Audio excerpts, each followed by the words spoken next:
제1권 난세의 강 제5장 이상한 인질 교환. 태숙단의 반란이 끝나고 정장공은 동생단의 자결과 어머니 무강과의 극적인 화해를 통해 정나라의 내홍을 종식시켰다. 피로 얼룩졌던 형제간의 다툼은 마침내 막을 내렸으나 정나라를 휘감았던 혼란은 정장공에게 큰 교훈을 남겼다. 정장공은 아버지 정무공의 패기와 결단력을 이어받은 인물로 그의 야심은 단순히 정나라 내부를 안정시키는 것에 그치지 않았다. 그는 방백, 즉 천하의 제후국들을 이끄는 패공의 자리로 올라서고자 하는 목표를 품었다. 이는 천자로부터의 인정을 받음과 동시에 제후들과 백성들의 지지를 받아야 가능한 일이었다. 정장공은 스스로를 제후국을 통솔할 간홍의 기질을 가진 지도자로 자리매김하려 하였다. 이제야 비로소 첫걸음을 내딛었구나. 그는 동생 단과의 싸움을 회고하며 내뱉었다. 하지만 그 승리는 결코 무결하지 않았다. 태숙단이 반란을 준비하면서 아들 공손화를 위나라로 보내 원군을 요청했던 일이 있었음을 정장공은 잊고 있었다.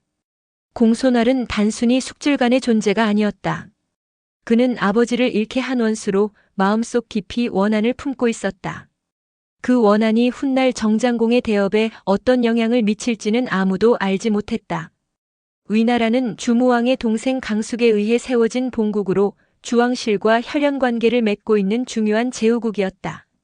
이들의 영지는 지금의 하북성 일대로 옛 은나라의 지배지역을 이어받은 곳이었다. 위나라는 비옥한 토지와 풍부한 자원을 기반으로 주왕실과 강한 연대를 맺고 있었다. 정장공의 아버지 정무공은 주왕실의 혼란을 수습하고 주평왕을 왕위에 올리는데 결정적인 역할을 한 인물이었다. 그는 위나라의 위무공과 함께 힘을 모아 주왕실의 안정을 도왔다. 위무공은 뛰어난 지도자였으며 주평왕 13년에 이르러 90세가 넘는 나이에 세상을 떠났다. 그의 삶과 업적은 제후국 역사에 길이 남을 족적을 남겼다. 위장공은 위무공의 뒤를 이어 군위에 올랐다. 그의 재위 기간 동안 가장 주목할 만한 일은 후사가 없는 문제로 고뇌했던 순간들이었다. 위장공은 처음 제나라 공실의 여자를 부인으로 맞이하였다.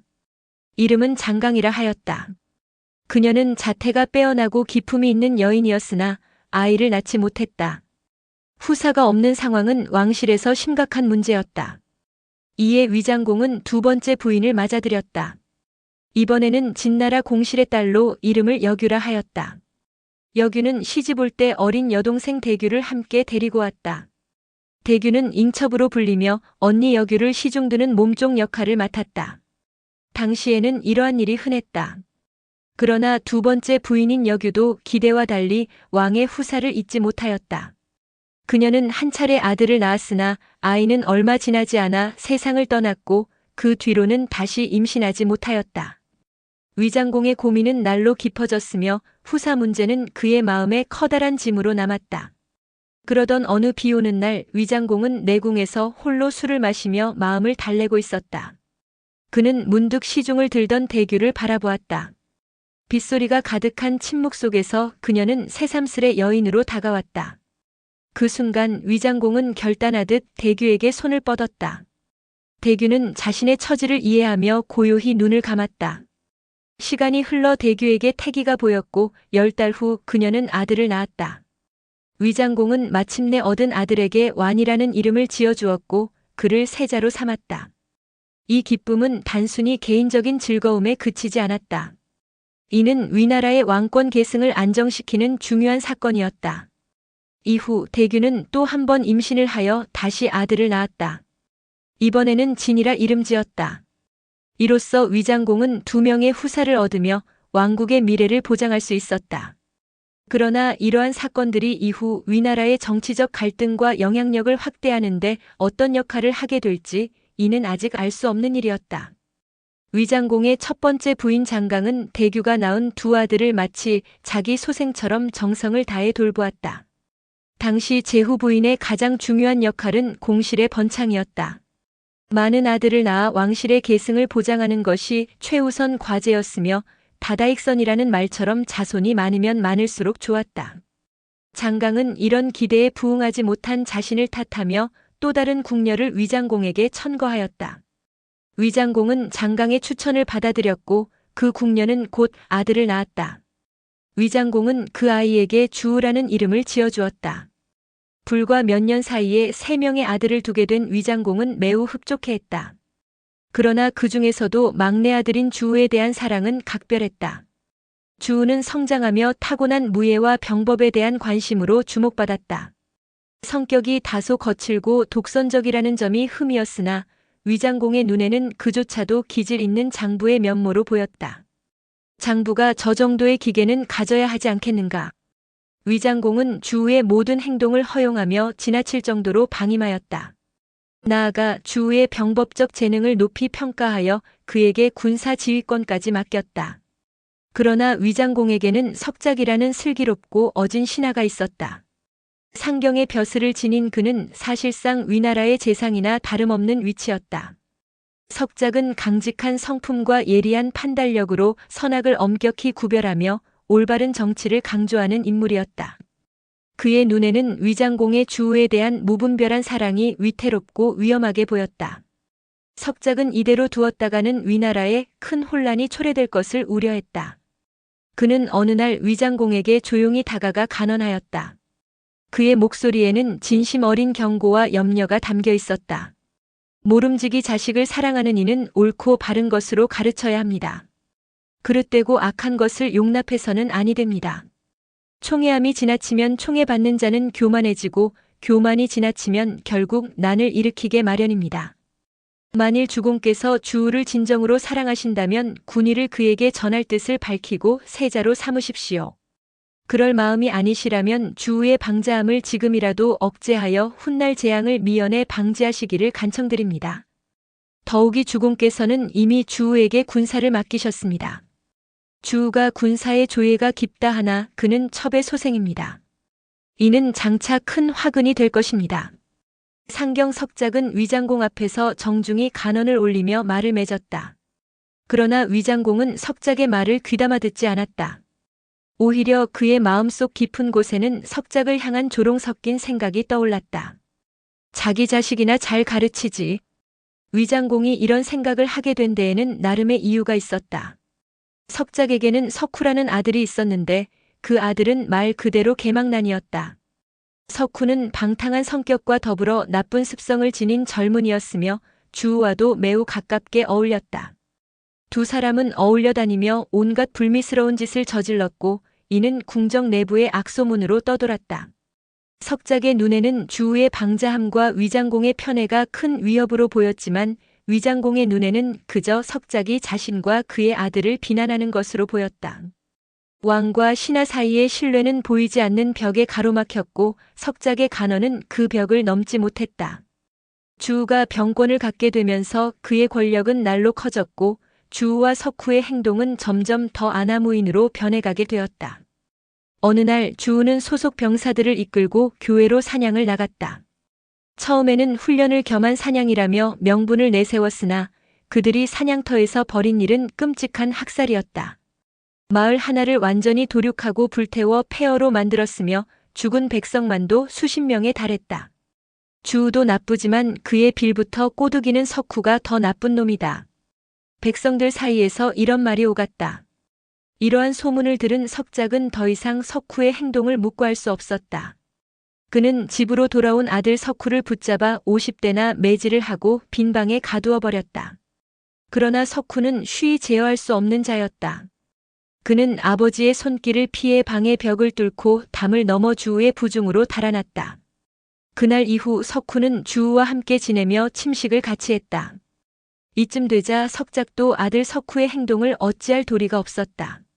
아들이 돌아올 것을 기대하지 않고 묵묵히 자신의 책무에 임했으나 그 마음속에는 아들을 향한 실망과 번뇌가 가득했다. 그러던 중 위장공이 세상을 떠났다. 그의 뒤를 이어 공자완이 위환공으로 군위에 올랐다. 위환공은 온후하고 자애로운 성품을 가진 인물로 백성들에게는 덕망 있는 군주로 존경받았다. 그러나 이러한 성품은 주우와 석후의 눈에는 나약하고 결단력이 부족한 모습으로 비쳤다. 그들은 위환공을 얕잡아 보며 은밀히 음모를 꾸미기 시작했다. 능히 해치울 수 있다. 때를 기다리자. 이런 대화가 두 사람 사이에서 오갔다. 주우와 석후의 야망과 음모는 점차 현실로 다가가고 있었다.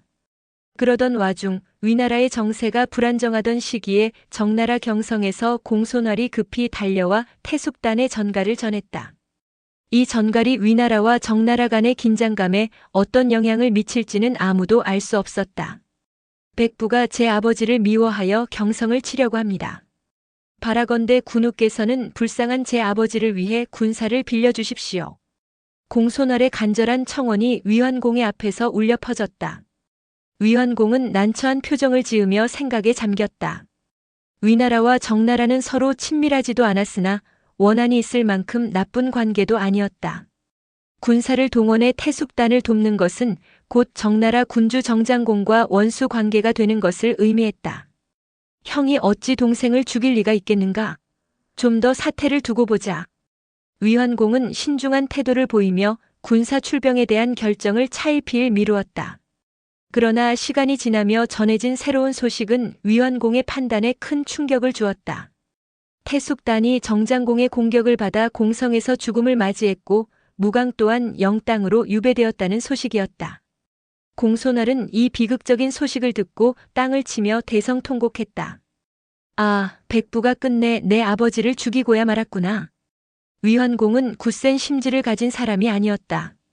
공손활의 슬픈 울음소리에 그는 점차 마음이 흔들렸다. 이런 상황을 지켜보던 석후는 기회를 놓치지 않고 공자 주우를 부추겼다. 공손활을 도와 정나라를 치면 공자의 위세를 천하에 널리 알릴 수 있을 것입니다. 점령한 땅은 훗날의 거점으로 삼을 수도 있지요. 마침 주공께서도 군사를 낼 의향이 있으신 듯하니 공자께서 자원에 출전하십시오. 좋은 생각이다. 점령한 땅을 내가 차지한다면 형님도 아무 말 못할 것이다. 공자 주우는 즉시 의논을 마치고 위환공을 찾아갔다. 그는 단호한 태도로 말했다. 정장공은 간교한 방법으로 동생을 죽이고 어머니를 감금한 패악무도한 자입니다.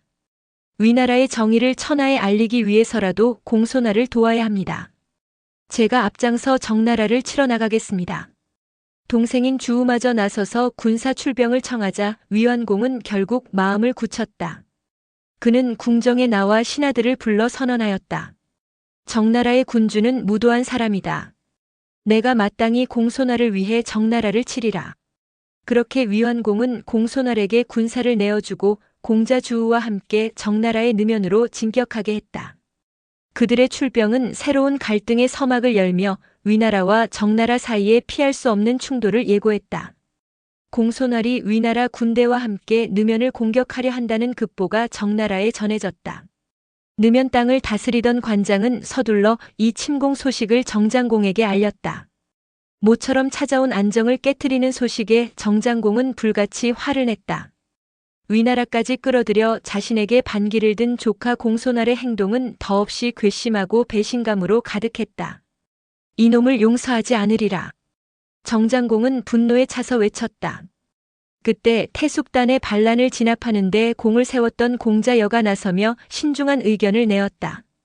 군대를 동원하지 않고도 위나라 군대를 물리치고 공손활을 사로잡을 수 있는 방법이 있습니다. 무슨 방법인지 말해보라. 정장공이 물었다. 이에 공자여는 침착하게 설명을 시작했다.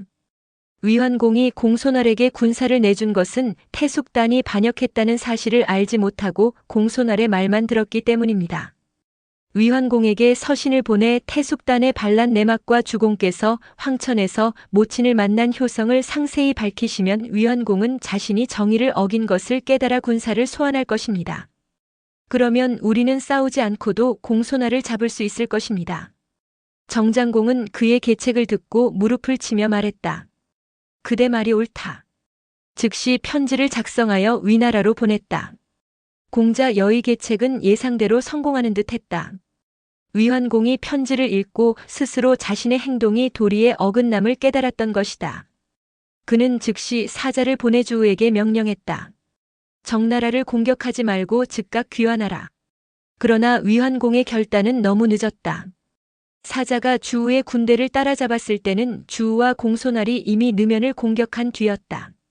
느면은 변방의 작은 읍으로 방어는 낮은 토성에 의존하는 취약한 상태였다.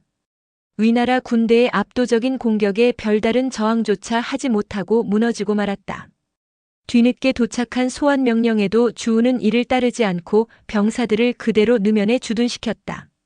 이 소식을 전해 들은 정장공의 자존심은 크게 상처를 입었다. 그는 주우와 공손활의 만행에 치를 떨며 반드시 이에 대한 응징을 다짐했다. 내가 특별히 양국의 우호를 위해 그간의 사정을 알리는 서신까지 보냈건만 위나라가 이토록 무례할 줄은 몰랐다. 대부 고거미는 속히 병차 200승을 이끌고 가서 위군을 격파하라. 정장공은 위환공이 이미 소활령을 내린 사실을 알지 못한 채 분노에 차 명령을 내렸다. 명령을 받은 고거미는 명실상부한 명장이었다. 그는 무예에 출중하고 체력이 장사였으며 뛰어난 전술과 전략으로 이름을 떨쳤다.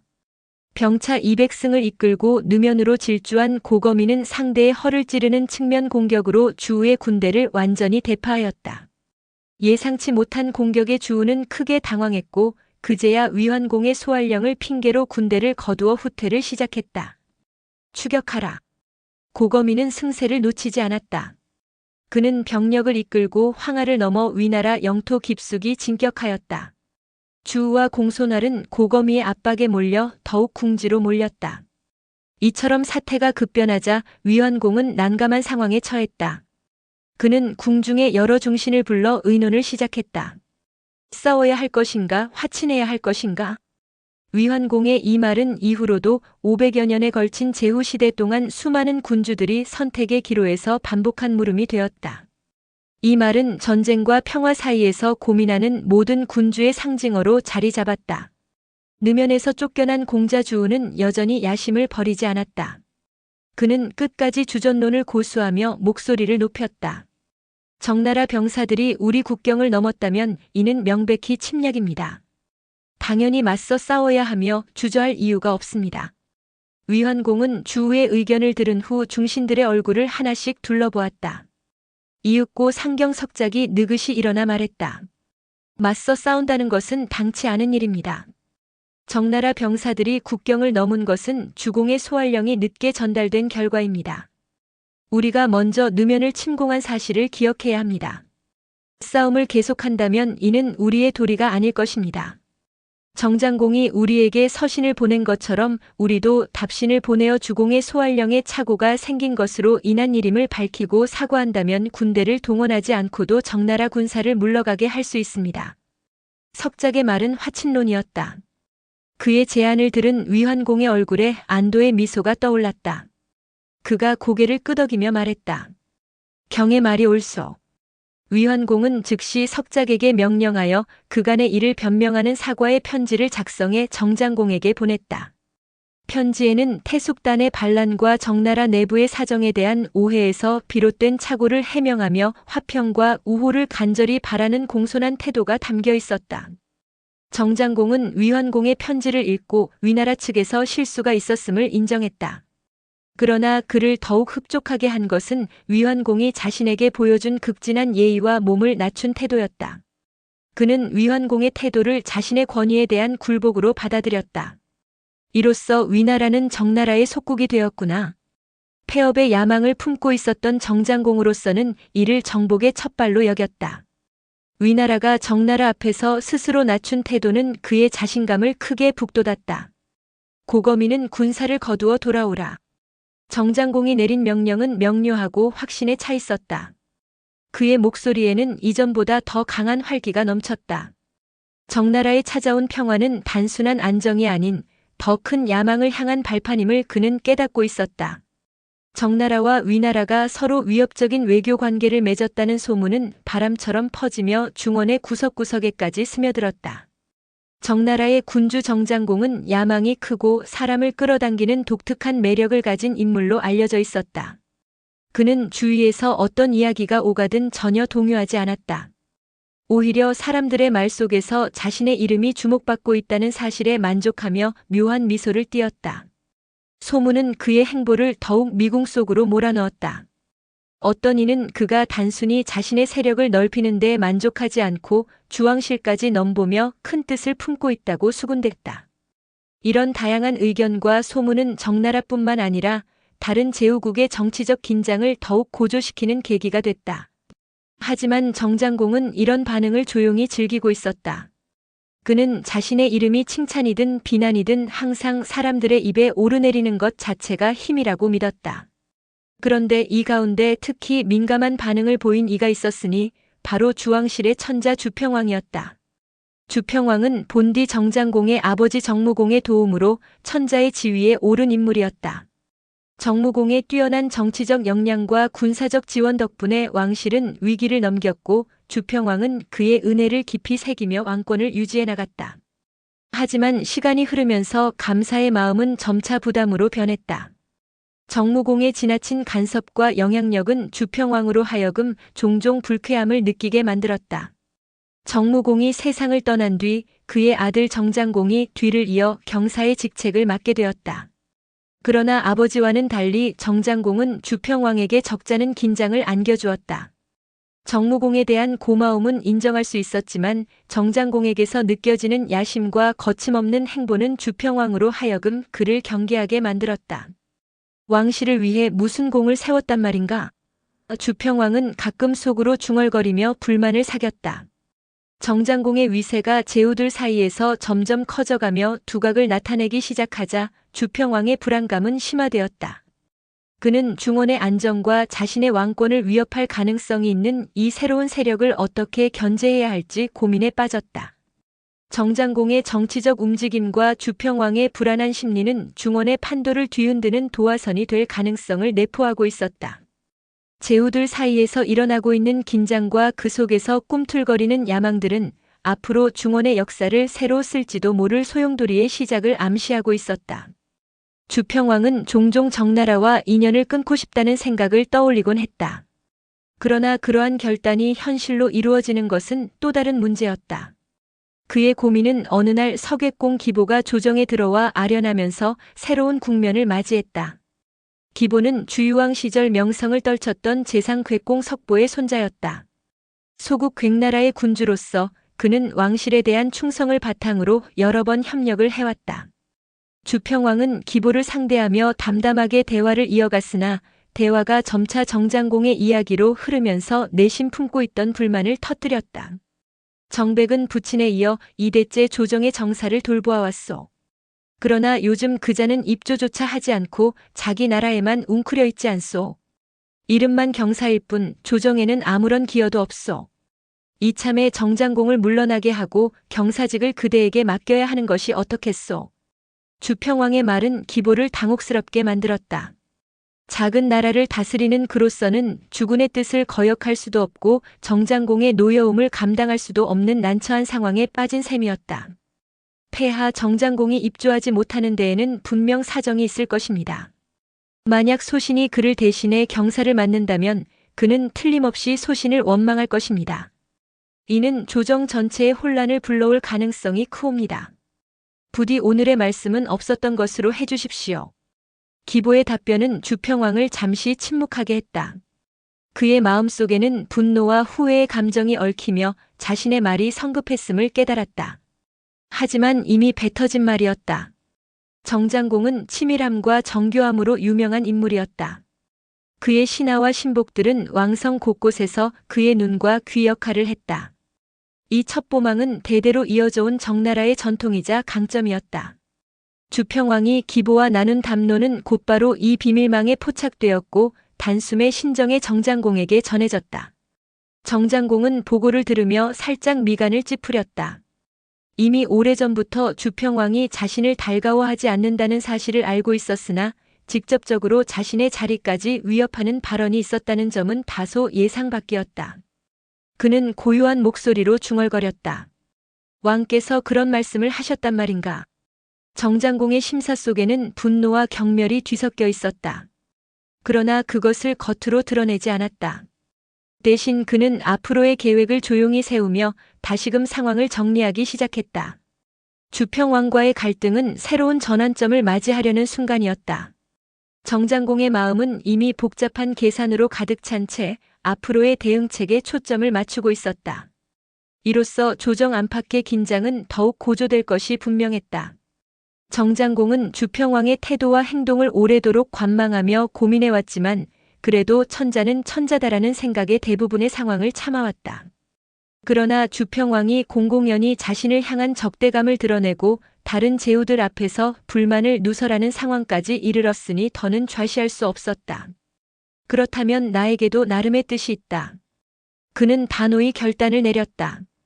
그날로 정장공은 수레에 올라타고 호위병사들을 대동한 채 낙양으로 향했다.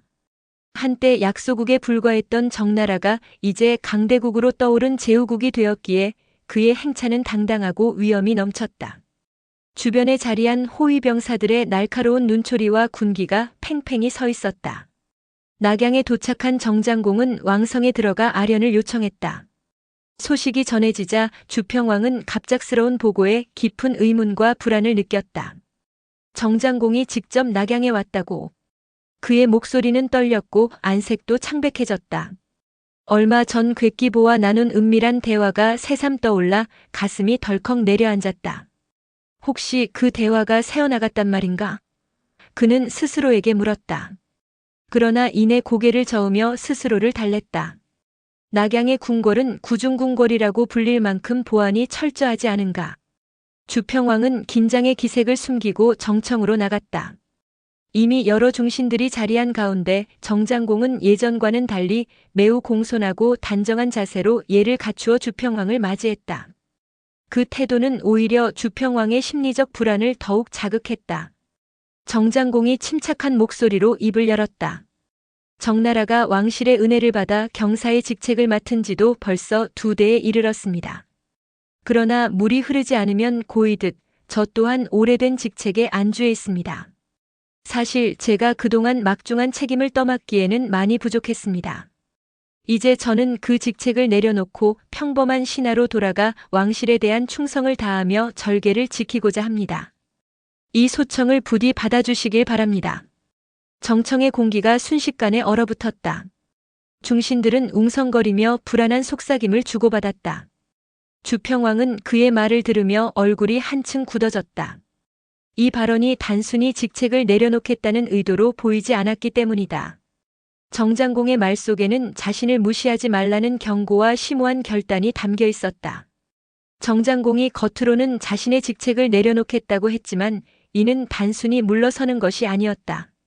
그가 직접 낙양까지 온 결정적인 이유가 무엇인지 중신들과 주평왕 모두가 느낀 그 질문은 이제 정청을 더욱 복잡하게 만들고 있었다. 주평왕은 눈을 크게 뜨고 정장공의 얼굴을 가만히 들여다보았다. 그의 말 속에 숨겨진 의도를 파악하려는 듯 세심히 관찰했지만 정장공의 태도는 한결같았다. 변함없는 공손함 그리고 아무런 감정을 읽을 수 없는 표정만이 그 자리를 지배했다. 사임이라니. 도대체 무슨 의도인가? 주평왕의 내심은 혼란스러웠다. 그것은 분명 그가 바라던 바였다. 그러나 왕실의 현 상황을 고려했을 때 섣불리 그러시오라며 대답할 만큼 주평왕은 어리석지 않았다. 비록 왕과 신하의 관계에 있지만 지금의 조정에서 주도권을 쥐고 있는 쪽은 오히려 정장공이었다. 정나라는 망할 뻔한 주왕실을 되살린 공신 정무공의 후예가 다스리는 나라였고 행정, 국방, 재정 등 여러 분야에서 주왕실은 이미 자립 능력을 상실한 상태였다. 주왕실은 제후들의 후원 없이는 하루도 버티기 힘들 정도로 빈곤하고 나약했으며 그 중에서도 정나라의 역할은 절대적이었다. 이를 누구보다 잘 알고 있는 이는 바로 주평왕 자신이었다. 이것이 단순히 사임을 말하는 것이 아닐지도 모른다. 덧칠 가능성도 있다. 주평왕은 이런 직감을 느끼며 몸이 오그라드는 듯한 전율을 경험했다. 나는 그동안 경이 오래도록 조정해 보이지 않아 늘 걱정했소. 그런데 오늘 이렇게 다시 보게 되니 마치 물고기가 물을 얻은 듯한 기분이요.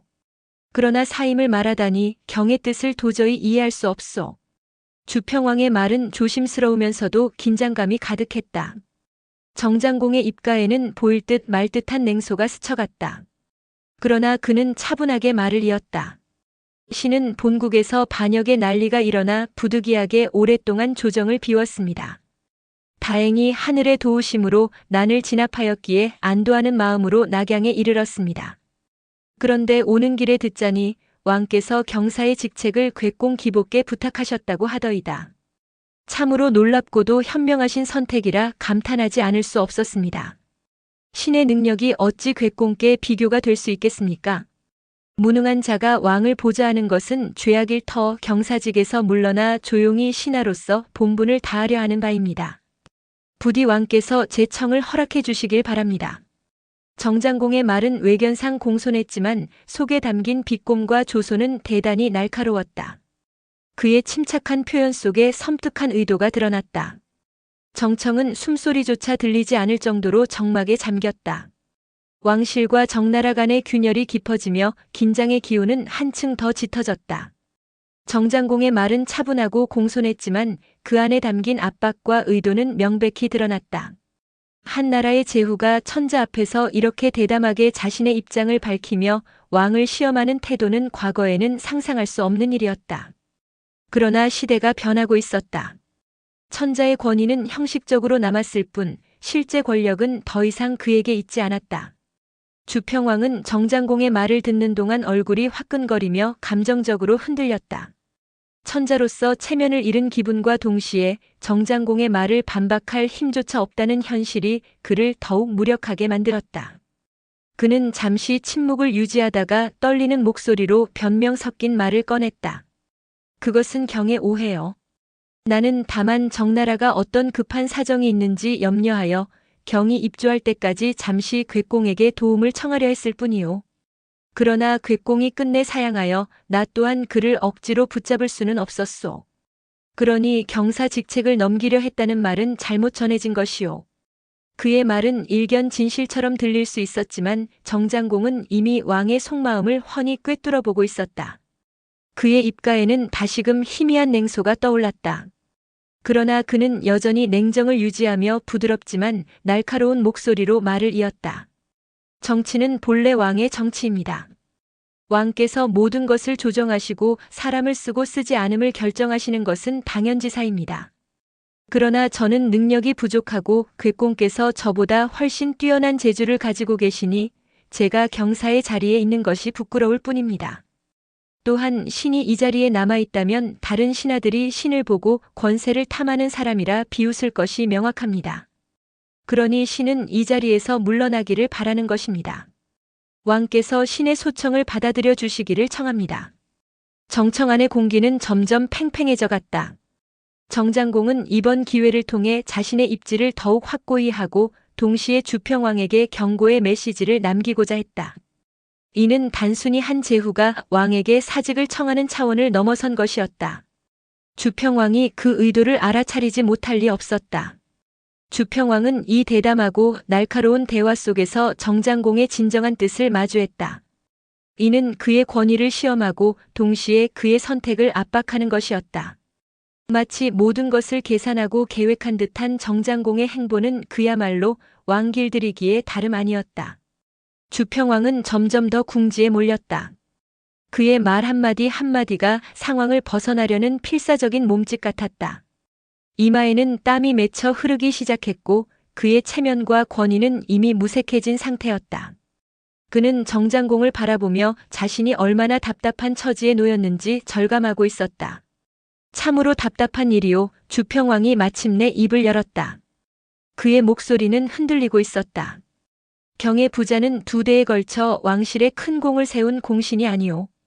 우리가 지난 20년간 한 가족처럼 지내왔건만 경이 이렇게 나를 의심한다니 나는 차라리 내 배를 갈라 속이라도 보여주고 싶은 심정이오. 그래도 경이 끝까지 나를 믿지 못하겠다면 좋소. 내가 태자호를 정나라의 인질로 보내겠소. 그 순간 정청은 얼어붙었다. 중신들은 숨을 멈춘 채 서로의 얼굴을 살피며 그 말의 무게를 헤아리느라 여념이 없었다. 인질. 그것은 봉건 사회의 기본 질서와도 같은 것이었다. 제후들은 왕실에 대한 충성과 신뢰를 보증하기 위해 자신들의 혈육을 왕성으로 보내야만 했다. 그리고 왕은 필요시 인질의 생명을 담보로 제후의 반란을 방지하곤 했다. 인질로 보내지는 이는 제후가 가장 아끼는 자식인 경우가 많았으며 이는 제후들의 의지를 꺾는 강력한 상징이었다. 그러나 천자와 제후의 관계에서 이러한 상황이 뒤바뀌다니. 주평왕의 말은 모든 중신들, 나아가 정장공 자신까지도 충격에 빠뜨렸다. 태자호를 정나라의 인질로 보내겠다.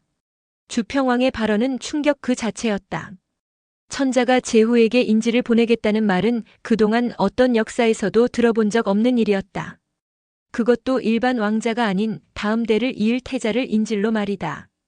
이러한 파격적인 결정은 주평왕이 자신의 절박함을 인정한 것과 다름없었다. 정장공은 순간적으로 놀랐지만 그의 표정은 곧 평정을 되찾았다. 그는 자신의 마음을 다잡으며 주평왕의 제안을 곰곰이 되새겼다.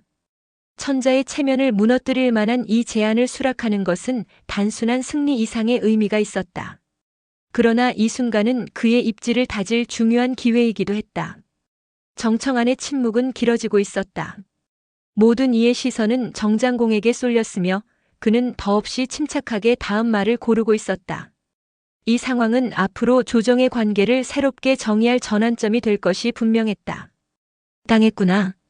정장공은 속으로 외쳤다. 주평왕의 뜻밖의 제안이 단순한 타협이 손길이 아니라 치밀한 반격일 수 있다는 생각이 머리를 스쳤다. 받아들일 수 없는 제안을 통해 그의 강경한 대응을 유도하려는 주평왕의 계획이 아닌가 하는 의심이 들었다. 주평왕을 어리석다고만 치부할 수는 없었다. 혹여 정말로 자신을 몰아내려는 치밀한 계획의 일환일지도 모른다는 불길한 생각이 정장공의 머릿속을 가득 채우고 있었다. 정장공은 눈 깜짝할 사이에 수많은 생각을 정리하며 이 상황에서 자신의 선택이 무엇보다 중요함을 깨달았다. 이제 주사위는 그의 손에 쥐어진 셈이었다. 어떻게 대답하느냐에 따라 오늘의 대화는 승패를 결정짓는 중요한 분기점이 될 터였다. 지지 않겠다. 결국 그는 굳게 이를 악물고 입을 열었다. 맡았다가도 물러나고 물러났다가도 맞는 것이 조정의 직책입니다. 그러나 어찌 천자께서 신하에게 인지를 보낼 수 있겠습니까? 그것은 고금을 통틀어 들어본 적이 없는 일입니다. 다른 제후들이 이 소식을 듣는다면 신이 천자께 태자를 인질로 요구했다고 비난할 것입니다. 신은 만번 죽는 한이 있어도 그런 일은 절대 받아들일 수 없습니다. 정장공은 단호히 거절했다. 아무리 주평왕의 제안이 도발적이고 기이해도 지금 그의 처지에서 마땅히 거절하지 않을 수 없었다. 시대가 변했다고는 하나 천자의 권위를 표면적으로나마 존중하지 않는 태도를 드러내는 것은 위험천만한 일이었다. 전례가 뭐가 그리 중요하오. 내가 태자를 인질로 보내면 그것이 또한 새로운 전례가 되는 것 아니겠소. 주평왕은 이렇게 말하며 태연하게 웃어 보였지만 정장공은 그 말 속에 숨겨진 조소와 도발을 놓치지 않았다. 그의 입가에 스치는 희미한 미소는 곧 이 대화가 단순한 화해의 손짓이 아님을 암시하고 있었다. 정장공은 입술을 꾹 깨물며 주평왕의 표정을 예의주시했다. 그가 진정 원하는 것이 무엇인지 그 의도와 계산을 읽어내기 위해 그의 모든 신경이 곤두서 있었다. 이 대립은 단순히 왕과 신하의 갈등을 넘어서는 정치적 대결로 정장공은 결코 물러서지 않으리라 다짐하고 있었다. 태자를 놓고 천자와 인지를 논하는 상황은 정장공에게 있어 대단히 불리할 수밖에 없었다.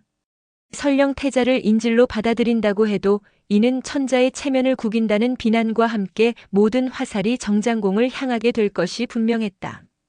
그렇게 되면 내가 패배하는 것이 아닌가. 차라리 정장공은 짧은 고민 끝에 결단을 내렸다. 자신에게 쥐어진 주사위를 손에서 내려놓고 그것을 다른 이에게 넘기는 모험을 선택하기로 했다. 이렇게 하면 주도권 싸움의 판을 뒤엎을 수 있을지 모른다고 판단한 것이다. 신이 경사의 자리에서 물러나고자 하는 것은 결코 딴 뜻이 있어서가 아닙니다.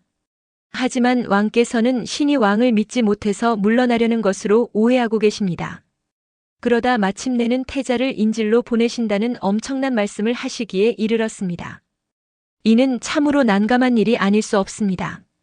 그래서 신이 생각해 보았는데 이 문제를 조정 중신들의 뜻에 맡기는 것이 어떻겠습니까? 정장공의 말이 끝나자 정청안은 정막이 감돌았다. 순간 주평왕을 비롯한 조정의 모든 이들은 그의 말을 이해하지 못한 듯 혼란스러운 표정을 지었다. 처음에는 그저 태자를 인질로 삼는 제안을 사양하는 말로만 들렸다. 하지만 그것이 아니었다. 정장공의 말을 곱씹던 조정의 중신들은 이내 그의 의도를 깨달았다. 주평왕과 정장공의 치열한 주도권 싸움이 어느덧 자신들에게로 옮겨왔음을 깨닫는 순간 그들의 얼굴은 순식간에 새하얗게 질려갔다. 조정 중신들의 뜻. 그들이 제3자로만 여겼던 이 싸움이 이제는 자신들로 하여금 결정을 강요하게 만들었다.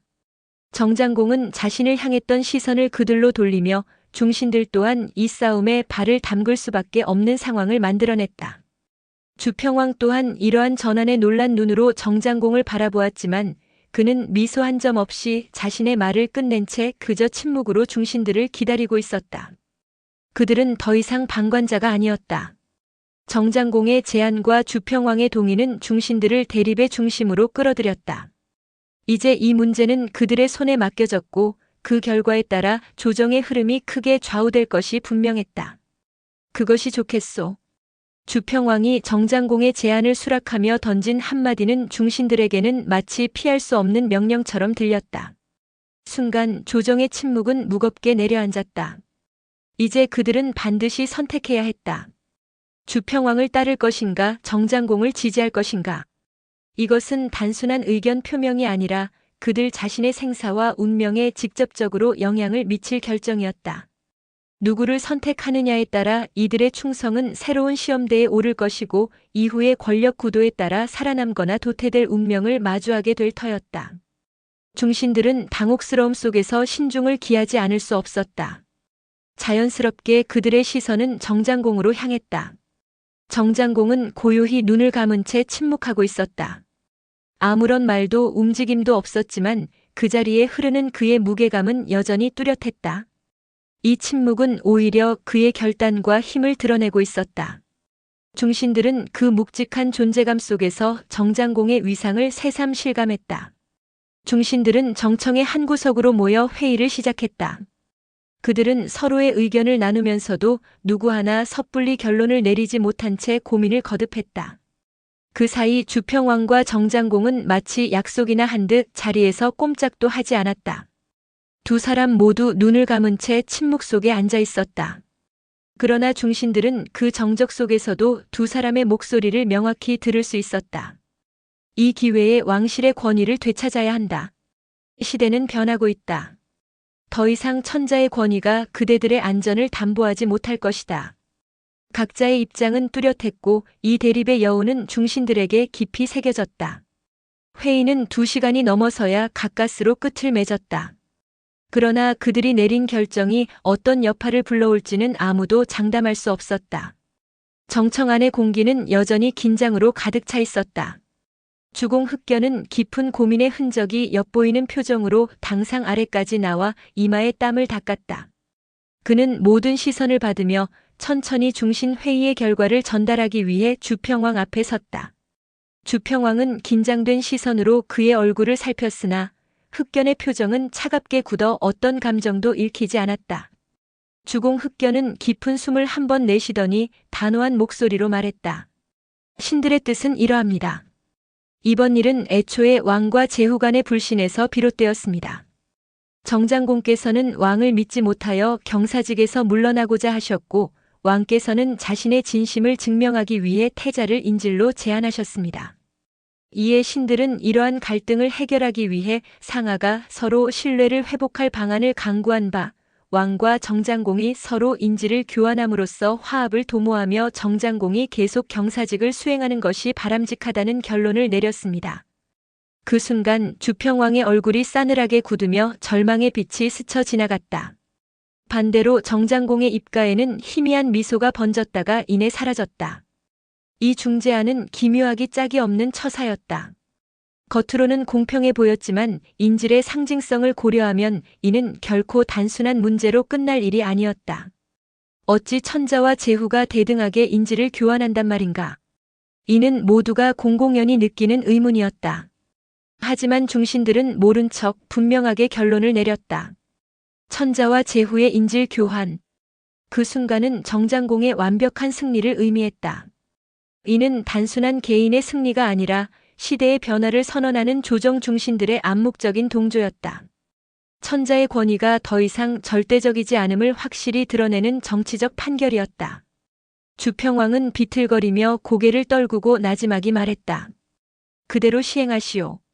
결국 천자와 제후 사이에 인질이 교환되었다. 이 사건은 조정의 새 질서를 알리는 신호탄이자 시대의 전환점을 상징하는 일이 되고 말았다. 주평왕의 태자 호는 정나라로 향하고 반대로 정장공의 세자 홀은 유학을 명분으로 낙양의 왕실에 들어갔다. 이렇게 천자와 제후 사이에 전례 없는 인질 교환이 이루어지며 정장공은 여전히 경사직을 굳건히 유지했다. 이 사건은 제후 시대를 통틀어 가장 충격적인 일로 기록되며 동시에 제후 시대의 본질을 극명히 드러내는 상징적 사건이었다. 후대의 역사가들은 이를 왕과 신하의 관계 변화를 보여주는 중요한 전환점으로 해석한다. 왕과 신하의 구별이 희미해졌다. 본격적인 제후 시대가 시작되었음을 알리는 선언과도 같은 이 사건은 기존의 질서를 흔들며 천자와 제후 사이의 균형을 완전히 바꿔놓았다. 정장공의 명성은 한순간에 중원을 뒤덮었다. 그의 이름은 권력의 상징이 되었지만 동시에 논란과 갈등의 중심에 서게 되었다. 정장공은 무례하기 짝이 없는 자다. 그는 결코 믿을 수 없는 자다. 이처럼 정장공의 행보를 두고 반발하는 제후들이 적지 않았다. 그의 행위는 시대를 지나치게 앞서 있었다는 점에서 반발을 일으켰다. 당시의 정치적 흐름과 맞지 않았던 이러한 혁신적 행보가 정장공에게는 불운으로 작용했다. 만약 정장공이 30년 후에 등장했다면 그의 선택은 더 잘 받아들여졌을지도 모른다. 인질 교환 사건이 일어난 지 몇 해 지나 주평왕은 세상을 떠났다. 그의 생애 마지막 시기는 절망과 시리로 가득했으며 이 모든 것이 그의 건강을 무너뜨렸을지도 모른다. 제후 시대를 본격적으로 여는 데 기여한 왕이었지만 그는 결국 허망하게 생을 마감했다.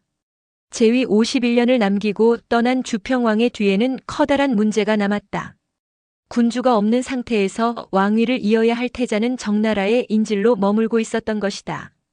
태자호를 다시 왕성으로 모셔오자. 이러한 주장이 조정에서 나오기 시작한 것은 지극히 당연한 일이었다. 이는 새로운 논쟁과 갈등을 불러올 시작점이기도 했다. 주공 흑견과 정장공이 태자호를 낙양으로 모셔오는 일을 맡았다. 태자호를 태운 수레는 정나라에서 출발해 낙양을 향해 달렸으나 도착한 태자의 상태는 참으로 딱할 정도였다. 그는 제대로 걷지도 못할 만큼 병색이 짙어 있었다. 천자의 아들이며 다음 대를 이을 태자로서 일개 제후국인 정나라의 볼모로 잡혀 있었던 그 신세는 태자에게 견딜 수 없는 한과 좌절을 안겨주었다. 이러한 깊은 고뇌와 한탄은 결국 그의 몸과 마음에 돌이킬 수 없는 병을 남겼다. 이럴 수가. 주공 흑견은 태자의 모습에 눈물을 흘렸다. 그러나 그것은 어쩔 수 없는 시대의 흐름이었고 감히 피할 수 없는 운명이기도 했다. 태자는 주공 흑견의 부축을 받아 간신히 낙양에 도착했다. 태자호는 주평왕의 관 위에 엎드려 통곡했다. 그의 울음은 단순히 선왕의 죽음을 애도하는 것이 아니었다는 것을 주변 사람들은 알고 있었다. 한이 뼛속까지 스며든 울음이었다. 주변에서 아무리 태자를 만류하고 달래려 해도 소용이 없었다. 태자는 사흘 밤낮 동안 관 위에 엎드린 채 울었고 그 과정에서 여러 차례 혼절하기까지 했다. 그리고 뜻하지 않은 비극이 닥쳤다. 주평왕의 장례가 끝나기도 전에 태자호가 세상을 떠난 것이다. 주공 흑견은 절망에 빠져 아무 말도 할 수 없었다. 그러나 주위 사람들은 그를 깨우며 말했다. 새 왕을 정하는 일이 급합니다. 이 말은 틀림없는 진실이었다. 나라의 주인이 없는 상태는 오래 갈 수 없었고 후계자를 세우는 것이 가장 시급한 일이었다. 주공 흑견은 조정의 중신들과 논의 끝에 태자, 호의 아들임을 왕위에 올리는 것으로 결정을 내렸다. 정장공 또한 별다른 반대 없이 이를 수용했다. 결국 주평왕의 손자 이미 왕위에 올랐으며 그는 바로 주왕조 14대 군주인 주완왕이었다. 이 일은 정장공 24년째 되는 해에 일어난 사건이었다.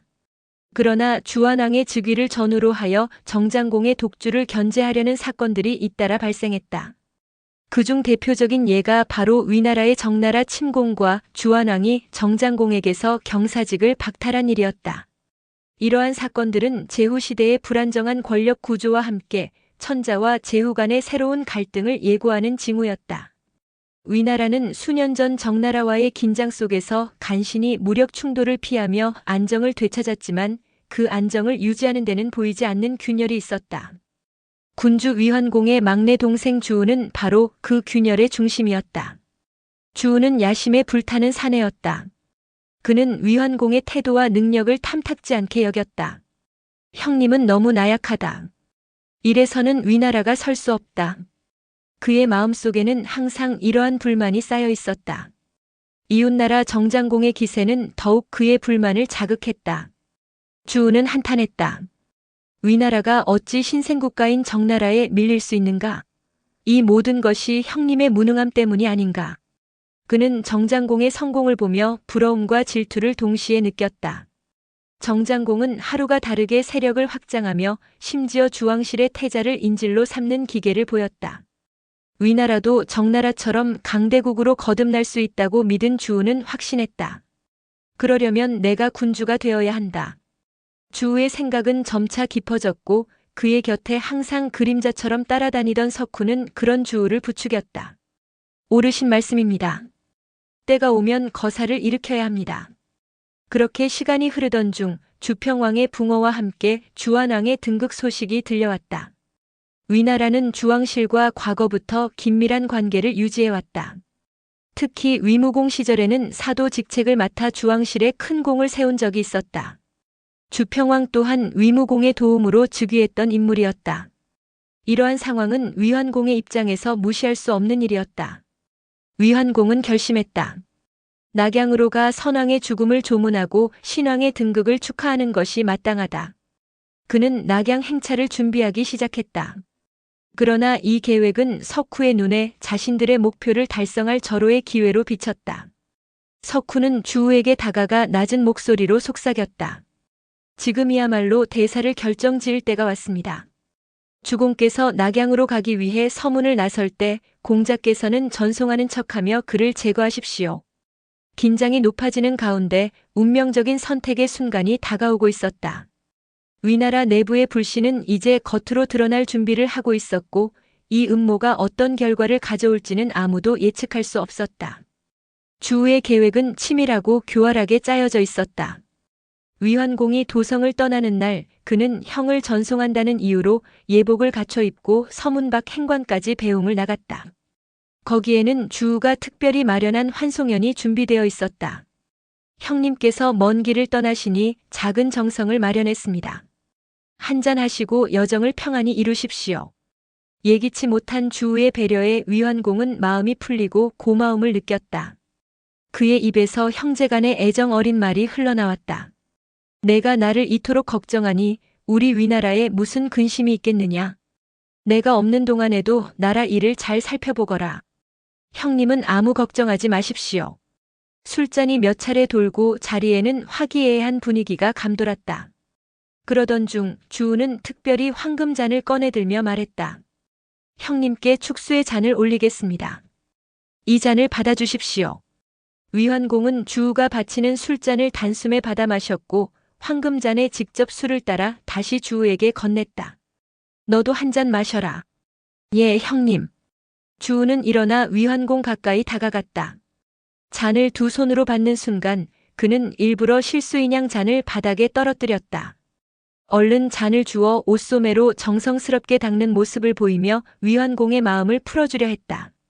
내가 다시 술을 부어주겠다. 더 가까이 오너라. 위환공의 말에 따라 주우는 한층 더 가까이 다가갔다. 이 순간이 바로 그가 기다리던 때였다. 위환공이 술병을 양손으로 받쳐드는 틈을 타 주우는 품속에서 비수를 꺼내 재빨리 찔렀다. 비수 끝에서 느껴지는 묵직한 감촉에 그는 자신의 계획이 성공했음을 직감했다. 이 일격으로 위환공은 힘없이 쓰러졌고 주우는 자신의 길을 열었다. 하지만 그의 선택이 위나라와 전국에 어떤 여파를 남기게 될지는 아무도 알 수 없었다. 행관안을 가득 채운 비명소리는 공기를 날카롭게 찢으며 퍼져나갔다. 너무나 갑작스러운 일이었기에 수행 경호원들은 어찌할 바를 몰랐다. 그들이 사태를 파악하고 움직이기 시작했을 때에는 이미 위환공은 숨을 거둔 뒤였다. 반역이다. 누군가 외쳤지만 그들의 움직임보다 석후의 행동이 훨씬 빨랐다. 행관 주변에 매복해 있던 500여 명의 무장 병사들이 순식간에 행관 안으로 들이닥쳤다. 그들의 위압적인 기세에 사람들은 저항을 포기할 수밖에 없었다. 더군다나 시역의 주범이 공자주우라는 사실이 알려지자 그들은 더욱 침묵할 수밖에 없었다. 주공께서는 급살병으로 세상을 떠나셨다. 주우는 이렇게 선언하며 혼란을 잠재우려 했다. 그리고 그 자리에서 자신이 군위에 오를 것을 선포했다. 그의 목소리는 단호했고 이미 모든 준비가 끝난 듯한 태도였다. 이날의 사건은 위나라의 운명을 뒤흔드는 시작점이 되었고 주우의 야망은 이제 현실로 드러나기 시작했다. 그러나 그의 선택이 위나라와 주변 정세에 어떤 파장을 불러올지는 아직 아무도 알지 못했다. 주우가 형 위헌공을 죽이고 군위에 오르면서 위나라는 한순간에 세상이 변해버린 듯 했다. 이복형인 공자진은 형을 잃은 공포와 주우의 위협을 피해 재빨리 형나라로 달아났으며 상경석작은 관직에서 물러나 조용히 집에 틀어박혔다. 반면 주우를 지지하던 석후는 상대부에 올라 위나라의 실권을 손에 쥐게 되었고 주우를 따르던 신하들도 모두 고위직을 차지했다. 그러나 백성들이라고 해서 모두 어리석고 순종적인 것은 아니었다. 주공은 주우의 손에 암살당했다. 그는 오래전부터 군위를 찬탈하려 음모를 꾸몄다. 도시 곳곳에서 이런 소문들이 떠돌았다. 주우는 이러한 여론이 심상치 않음을 느꼈다. 그는 스스로에게 다짐했다. 이대로는 나라를 제대로 다스릴 수 없다. 내부의 불만을 잠재우기 위한 최선의 방법은 백성들의 시선을 다른 곳으로 돌리는 것뿐이었다. 외부의 적을 만들어 전쟁을 일으키는 것이 가장 효과적이라고 판단한 주우는 석후를 불러 자신의 생각을 밝혔다. 민심을 안정시키려면 다른 나라와 전쟁을 일으키는 것이 가장 효과적이다. 어느 나라를 치는 것이 좋겠소. 이때 정나라에서 망명해 온 공손알이 정청의 석후를 따라 들어와 그 대화를 엿듣고 있었다. 그는 기회를 놓치지 않았다. 주우의 물음에 재빨리 끼어들며 자신의 오래된 계획을 꺼내놓았다. 그의 얼굴에는 은근한 기대와 열망이 엿보였다. 이제 공손알이 내놓을 제안이 위나라의 향방을 어떻게 바꿔놓을 것인지 그 귀추가 주목되는 순간이었다. 주공께서는 너무 걱정하지 마십시오. 석후는 주우를 안심시키려는 듯 미소를 지으며 말했다. 제 나라와 정나라가 동맹을 맺은 것은 사실입니다. 하지만 동맹이라는 것이 언제나 견고한 것은 아니지 않습니까? 특히 제2공 같은 인물은 이익에 민감한 인물로 알려져 있습니다. 제 나라와 정나라의 관계를 무너뜨릴 수 있는 방법이 아예 없는 것은 아닙니다. 주우는 석후의 말을 들으며 한순간 의문을 품었지만 이내 그의 속내를 알아채려는 듯 조용히 물었다. 그렇다면 공의 말은 제 나라를 끌어들이지 않으면서도 정나라를 칠 방도가 있다는 것이오. 그렇습니다, 주공. 석후는 더욱 자신감 있는 태도로 대답했다. 정나라는 강하지만 그 강함은 제 나라의 지원에 달려 있습니다. 만약 우리가 제 나라와의 관계를 불안하게 만들 수 있다면 정나라는 고립될 것입니다. 우리는 이 틈을 노려야 합니다. 제2공의 탐욕을 이용해 그를 우리 편으로 끌어들이거나 최소한 중립으로 머물게 할 수 있다면 정나라를 치는 것은 불가능하지 않습니다. 공손알도 곧바로 나섰다. 맞습니다, 주공. 제2공을 움직일 수 있다면 정장공은 더 이상 제 나라의 힘을 빌릴 수 없게 됩니다. 그리고 나아가 정나라를 쳐서 모든 치욕을 씻어낼 기회가 될 것입니다. 주우는 석후와 공손알의 말에 잠시 생각에 잠겼다. 그들의 제안은 위험을 감수해야 했지만 동시에 유혹적인 전략이었다. 모든 것은 이제 주우의 손에 달려 있었다. 그의 선택이 위나라를 더욱 강하게 만들 것인지 아니면 더 큰 혼란을 불러올 것인지 신중히 고민하지 않을 수 없었다. 그가 결심을 내릴수록 정나라에 대한 위나라의 긴장감은 더해만 갔다. 석후와 공손알의 설득은 매력적이었지만 주우는 주위를 둘러싸고 있는 여러 나라들의 움직임 또한 염두에 두고 있었다. 주공께서 염려하시는 점도 이해가 됩니다. 하지만 송나라에 대해서는 조금 더 깊이 생각해 보십시오. 석후가 고개를 끄덕이며 말을 이었다. 송나라는 단순한 제후국이 아닙니다. 주왕실과의 역사적 연관이 매우 깊은 나라이며 그 뿌리는 은나라 왕족에게서 시작됩니다. 석훈은 이어 송나라의 역사를 설명하기 시작했다. 송나라의 시조인 미자는 은나라 마지막 왕인 주왕의 이복형으로 태을의 아들이자 은왕조의 3인 중 하나였습니다. 주무왕이 은나라를 멸망시킨 후 미자를 찾아내어 은나라 땅 일부를 내주고 새로운 나라를 세우게 했으니 이것이 곧 송나라의 기원입니다. 따라서 송나라는 은나라의 정통성을 계승한 나라로 주왕실의 정치적 기반과 긴밀한 관계를 이어왔습니다. 이어 그는 논리적으로 설득을 이어갔다. 송나라의 수도는 상구, 지금의 하남성 상구현 남쪽에 위치한 지역으로 왕도와 예법을 중시하는 전통이 남아있는 곳입니다.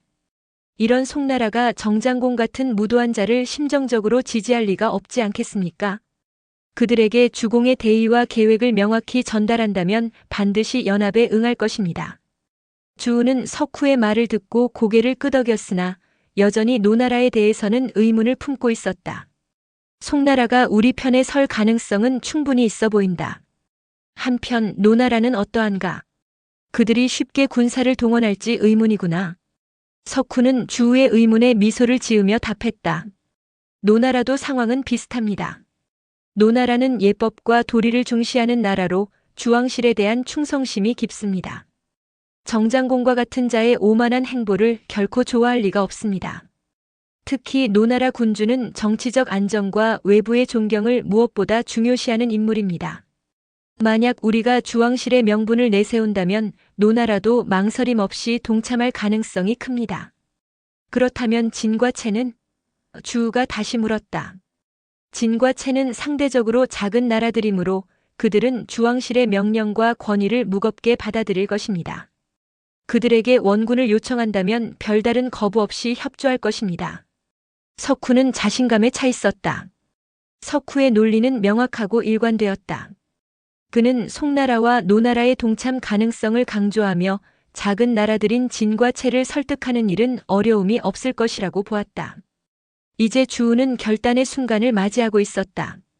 그의 선택이 위나라의 운명뿐 아니라 중원의 정세에도 깊은 흔적을 남기게 될 터였다. 송나라의 군주는 송상공, 이름은 여이였다. 그러나 송상공이 군위에 오르기까지는 여러 복잡한 사정이 있었다. 송상공의 아버지 송선공은 죽으면서 세자 여의가 있음에도 불구하고 엉뚱한 유언을 남겼다. 내가 죽으면 동생 화를 군위에 올려라. 이 유언으로 인해 공실은 한동안 어수선했다. 결국 송선공의 뜻대로 동생 화가 군위를 이어받았고 그가 바로 송목공이 되었다. 송목공은 재위 9년 만에 병에 걸려 죽음을 앞두게 되었고 그는 중신들을 불러 유언을 남겼다. 내가 군위를 이어받을 수 있었던 것은 모두 선군의 은혜 덕분이다. 이제 그 은혜를 갚고자 한다. 내게 아들 풍이 있긴 하지만 내가 죽은 뒤에는 선군의 아들 여의를 군주로 삼아라. 그리고 내 아들 풍은 정나라로 옮겨 살게 하라. 송목공이 죽은 후 중신들은 유언대로 공자 풍을 정나라로 보내고 송선공의 아들 여의를 새 군주로 세웠다. 이렇게 군위에 오른 자가 바로 송상공이었다. 이는 불과 몇 달 전의 일이었으며 공교롭게도 주우가 위완공을 죽이고 군위를 찬탈한 시기와 겹쳤다. 석훈은 이 점을 놓치지 않고 주우에게 제안했다. 이 점을 이용하면 됩니다. 정나라로 망명한 공자풍이 불만을 품고 정나라를 꼬드겨 송나라를 공격하여 군위를 빼앗으려 한다고 소문을 퍼뜨리십시오. 그러면 송상공은 불안한 마음에 틀림없이 우리를 도와 정나라를 공격할 것입니다. 또한 노나라의 공실 사정도 복잡하여 공자휘가 병권을 장악하고 있습니다. 공자휘에게 많은 뇌물을 보내고 연합을 청하면 노나라의 군대도 쉽게 움직일 수 있습니다. 주공께서는 걱정 마시고 결단을 내리십시오. 석후의 막힘없는 말에 주우는 만족한 듯 웃음을 지었다. 그대의 말을 들으니 내 걱정이 눈 녹듯 사라지는구나. 주우는 이내 노, 진, 채 세 나라의 연합을 제안하는 사자를 보냈다. 하지만 송나라로 파견할 적임자가 마땅히 떠오르지 않았다. 석후는 한 인물을 천거하며 주우에게 말했다. 제가 아는 사람 중 영익이라는 자가 있습니다. 그는 말솜씨가 뛰어나고 임기응변에도 능한 사람입니다. 주우는 즉시 영익을 불러 그의 능력을 시험해 보았다. 영익의 구변은 주우의 기대를 훨씬 뛰어넘는 수준이었다. 주우는 고개를 끄덕이며 말했다. 이번 일이 성공하느냐 실패하느냐는 송나라를 끌어들이는 데 달려있다. 그대는 반드시 송나라가 군사를 동원하도록 송상공을 설득하고 돌아오라. 영익은 주우의 명을 받들어 수레를 타고 송나라로 떠났다. 공궁에 도착한 그는 곧바로 송상공에게 불려가 정청에서 대면했다. 송상공은 단도직입적으로 물었다. 그대는 어찌하여 우리 송나라까지 찾아왔는가? 영익은 송상공의 기질이 감정적이며 직설적인 사람임을 간파했다. 그는 이런 유형의 사람에게 말을 빙빙 돌려서는 안 된다는 것을 깨달았다. 곧바로 솔직하고 간단 명료하게 대답했다. 위나라는 지금 정나라를 치려하고 있습니다. 하지만 병력이 부족하여 송나라의 원군을 청하러 왔습니다. 송상공은 잠시 침묵을 지키더니 다시 물었다. 그대의 주공은 왜 정나라를 치려고 하는가? 영익은 준비해온 말을 이어갔다. 정장공은 간악한 자입니다. 그는 자신의 아우를 반역하도록 유도한 뒤 죽였으며 어머니를 감금하는 비정한 방법으로 정권을 장악했습니다. 또한 그는 자신의 조카 공손화를 제거하려 위나라를 침공하기까지 했습니다. 그러나 당시 우리 선군 위원공께서는 나약하여 정장공에게 굴욕적인 사죄의 편지를 보내야만 했습니다. 송상공은 영익의 말을 듣고도 아무런 대답 없이 침묵했다. 영익은 망설임 없이 말을 이어갔다. 뿐만 아니라 정장공은 경사의 직책을 남용해 주왕실의 태자를 인질로 삼는 파렴치한 행위까지 저질렀습니다. 지금 이대로 두면 천하는 결국 정나라의 것이 되고 말 것입니다. 영익의 단호한 목소리는 정청을 가득 채웠다. 송상공의 마음속에는 복잡한 감정이 교차하고 있었으나 그는 여전히 깊은 침묵 속에 빠져 있었다. 정나라와의 갈등을 선동하는 영익의 말이 송상공의 결정을 어떻게 움직이게 될지는 미지수였다. 이는 모든 사람들에게 불행을 초래할 것입니다. 영익은 한치의 흔들림 없이 말을 이었다. 그래서 우리 주공께서는 작게는 선군의 치욕을 씻고 크게는 천하의 평화를 위해 정나라를 치고자 하십니다. 그뿐인가? 송상공이 물었다. 그렇습니다. 영익은 짧게 대답했다. 송상공은 눈을 가늘게 뜨며 결심한 듯 선언했다.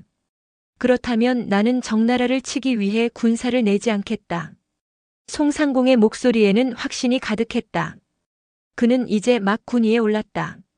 내정이 아직 안정되지도 않은 상황에서 굳이 외부의 갈등에 휘말리며 강성한 정나라와 원수를 맺을 필요성을 느끼지 못했다. 내정을 안정시키는 것이 가장 시급한 과제라고 판단한 것이다. 그러나 그의 딱 부러진 거절에도 영익은 전혀 당황하지 않았다. 오히려 그의 입가에는 희미한 미소가 떠올랐다. 송나라가 군사를 내고 안 내고는 군우의 뜻에 달렸습니다. 다만 한 가지는 분명합니다. 정나라가 패권을 쥐게 되면 가장 먼저 그 칼 끝에 망하게 될 나라는 바로 송나라일 것입니다.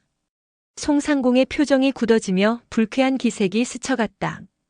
우리 송나라는 정나라와 원한을 진 일이 없소. 그런데 무엇 때문에 정나라가 우리를 가장 먼저 공격할 것이라고 말하는가? 영익은 침착하게 대답했다. 그 까닭을 알고 싶으십니까? 그렇다. 내가 납득할 이유를 반드시 알아야겠다.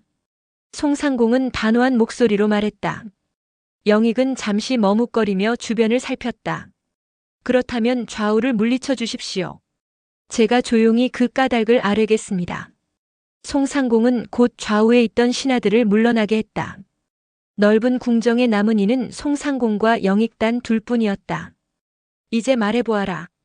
그대는 무슨 근거로 송나라가 가장 먼저 멸망할 거라고 장담하는가? 만일 내가 납득하지 못하면 이 자리에서 그대의 목을 베리라. 송상공의 목소리에는 싸늘한 기운이 감돌았고 그의 말은 가을 서리발처럼 날카로웠다. 영익은 무거운 침묵 속에서도 흔들리지 않고 그를 응시하며 깊이 숨을 들이쉬었다. 영익은 한치의 흔들림 없는 태도로 송상공을 향해 물었다. 군우께서는 오늘날 군의를 누구로부터 물려받으셨습니까? 송상공은 잠시 망설이다가 대답했다. 숙부인 송목공에게서 전해받은 것이다. 이 대답에 영익은 목소리를 한층 낮고 무겁게 가다듬고는 더욱 자신감에 찬 어조로 말을 이었다. 자고로 아버지가 세상을 떠나면 그 아들이 군의를 계승하는 것이 도리이고 법도입니다. 그러나 송목공께서는 성인과도 같은 도덕적 결단으로 요순의 덕을 본받아 조카인 군우께 군위를 물려주셨습니다. 하지만 군위를 잃고 갑작스레 타국으로 망명한 공자풍이 지금쯤 어떤 마음을 품고 있을지 생각해 보셨습니까? 송상공은 아무런 대답도 하지 못했다. 그의 침묵 속에 묘한 긴장이 감돌았다. 영익은 이 틈을 놓치지 않고 말을 이었다. 모르긴 해도 공자풍은 몸은 정나라에 있어도 마음은 한시도 송나라를 떠나지 못할 것입니다. 특히 정장공과 공자풍은 깊은 교분이 있는 사이입니다. 그들이 매일 얼굴을 맞대며 어떤 대화를 나눌지 어찌 알겠습니까? 정장공은 천고의 간웅입니다. 군위를 잃고 망명한 공자풍의 울분을 가만히 보고만 있겠습니까? 아닙니다. 정장공은 반드시 그 울분을 해소해준다는 명목으로 송나라를 노릴 것입니다. 영익은 한 걸음 더 나아갔다. 만약 공자풍이 송나라로 돌아오면 어떻게 되겠습니까? 백성들은 그에 붙인 송목공의 은혜를 떠올리며 그를 따르려 할 것입니다. 백성들이 모두 공자풍을 추종한다면 그때 군우께서는 어떻게 되시겠습니까? 이런 상황에서도 군우께서는 송나라가 정나라의 손에 가장 먼저 멸망할 것이라는 저의 말을 믿지 않으시겠습니까? 송상공의 얼굴빛은 점점 창백해져 갔다. 영익의 말은 빈틈없이 논리적이었다. 모든 것이 그의 말처럼 이루어질 가능성이 커 보였다. 사실 송상공 자신도 정나라의 망명에 있는 공자풍의 존재를 부담스럽게 여기고 있었다. 그의 말은 송상공의 내면 깊은 곳에 자리한 불안을 찌른 셈이었다. 이제 영익의 주장을 듣고 나니 모든 것이 더욱 뚜렷하게 와닿았다. 송상공의 마음속에는 그 불안이 점점 현실로 다가오는 것처럼 느껴졌다. 송상공은 자리에서 일어나며 흔쾌히 대답했다. 그대 말이 옳소. 우리 송나라도 군사를 일으키겠소. 그러나 송나라에는 대부로 사마직을 맡고 있던 공보가라는 인물이 있었다. 사마는 군사 업무를 관장하는 중요한 직책이었다. 공보가는 은나라의 탕왕의 후예로 그의 성품은 바르고 정직하여 사사로움이 없는 것으로 명성이 자자했다. 공보가는 송상공이 위나라의 사자 영익의 말을 받아들여 군사를 일으키려 한다는 소식을 듣자마자 한 걸음에 송상공을 찾아갔다. 그는 송상공을 설득하려 단호히 말했다. 위나라 사자의 말을 들어서는 안 됩니다. 정장공이 동생을 죽인 것은 사실이지만 그것은 동생이 반역을 꾀했기 때문입니다. 정장공의 죄가 크다고 하더라도 형을 죽이고 군위를 찬탈한 위나라 주우의 죄가 더욱 깊습니다. 주공께서는 신중히 생각해 주시길 바랍니다. 그러나 송상공은 이미 공자풍의 존재에 대해 부담과 두려움을 느끼고 있던 터였다.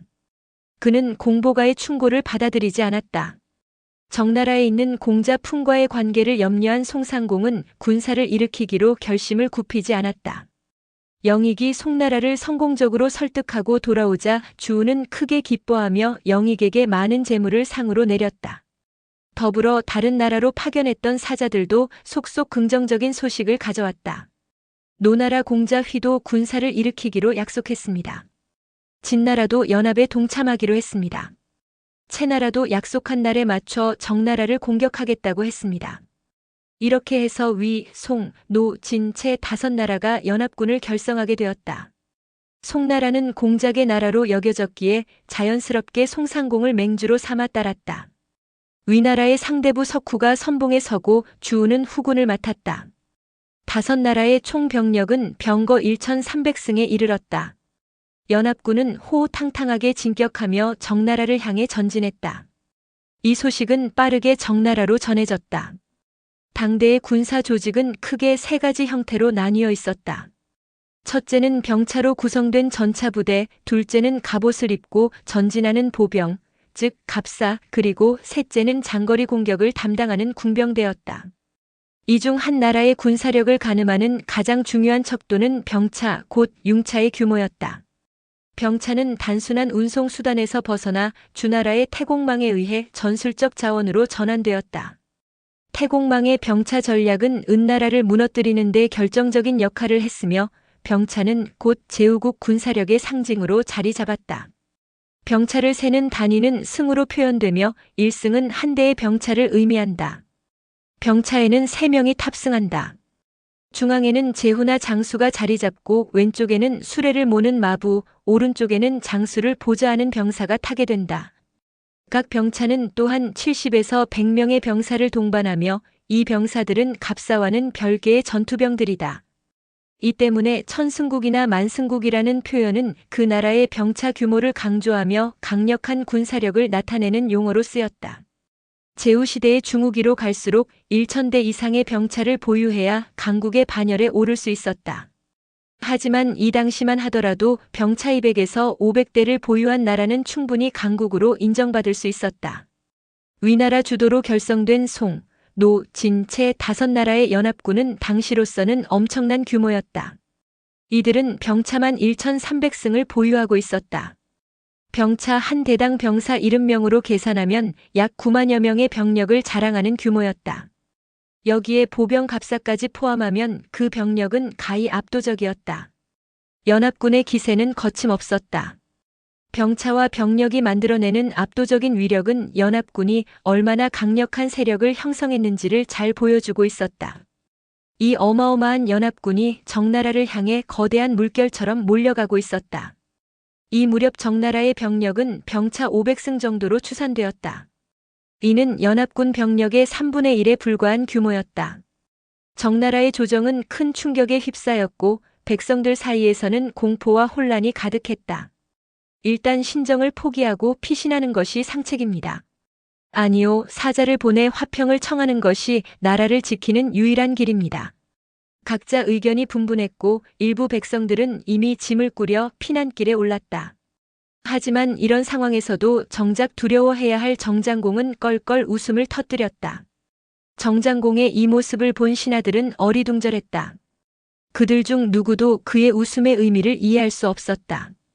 5나라의 연합군이 거대한 파도처럼 우리 정나라를 덮치려 하고 있는데 주공께서는 어떻게 이리 웃으실 수 있단 말입니까?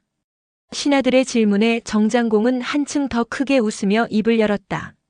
그대들은 하나만 알고 둘은 모르는구나. 신하들이 고개를 갸우뚱하자 정장공은 자신감 넘치는 목소리로 설명을 이어갔다. 연합군이 우리를 치려는 근본적인 이유는 하나뿐이다. 그것은 주우가 형을 죽이고 군의를 찬탈했으나 민심을 얻지 못했기 때문이다. 민심을 돌리기 위해 다른 나라의 힘을 빌려 백성들의 관심을 전쟁으로 돌리려는 속셈일 뿐이다. 하지만 송, 노, 진, 채 4나라도 군사를 동원해 공격해 오고 있지 않습니까? 신하들은 여전히 걱정스러운 얼굴로 물었다. 정장공은 미소를 띠며 신하들을 안심시키듯 말했다. 그 이유는 간단하다. 우선 노나라의 경우 공자 휘가 뇌물을 받고 자신의 욕심으로 군사를 이끌고 왔을 뿐이다. 그들이 목숨을 걸고 싸우려 할 리 없을 것이다. 진나라와 채나라도 단순히 위나라와의 관계 때문에 동참한 것일 뿐이며 이들 역시 우리의 적으로 악착같이 싸우지는 않을 것이다. 이들은 사실상 전력에서 제외해도 된다.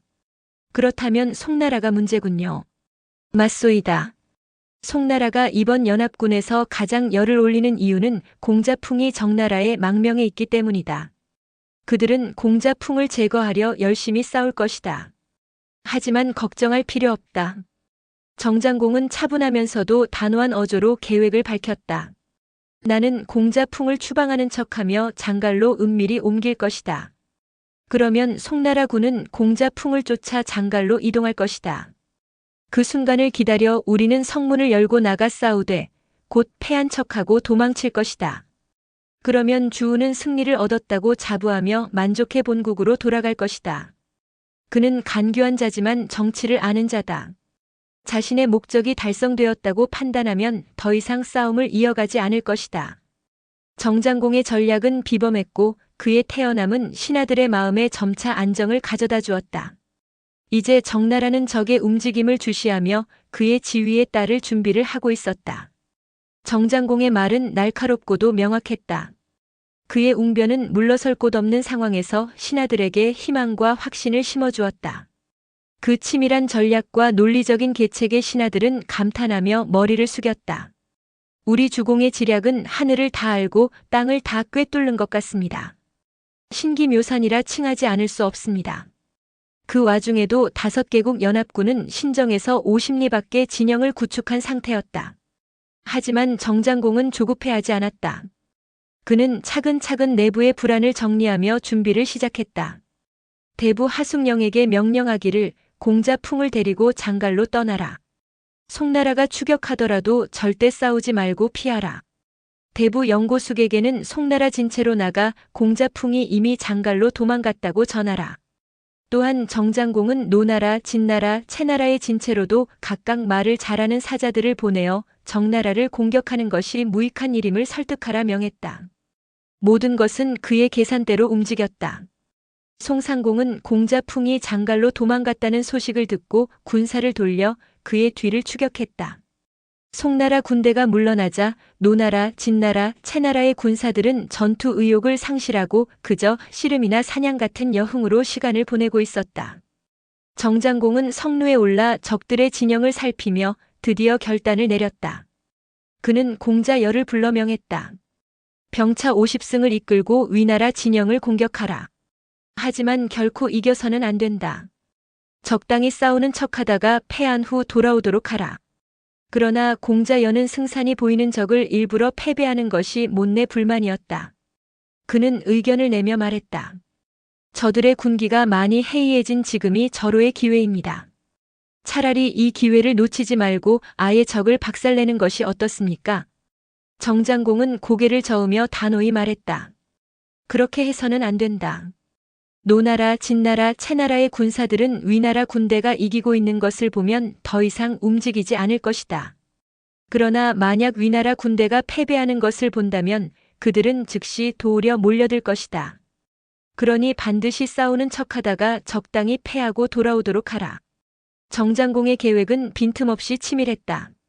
그의 말에는 모든 가능성을 고려한 신중함과 확신이 담겨 있었다. 이제 그의 명령이 실행될 순간이었다. 공자연은 정장공의 지시를 깊이 이해하고 물러났다. 얼마 지나지 않아 정성의 서문이 열리고 공자여가 이끄는 병차들이 위나라 진영을 향해 쏜살같이 돌진했다. 정장공의 예상은 적중했다. 공자여의 병거가 출진했지만 노, 진, 채나라의 군사들은 성곽 위에 올라 팔짱을 낀 채 구경만 할 뿐이었다.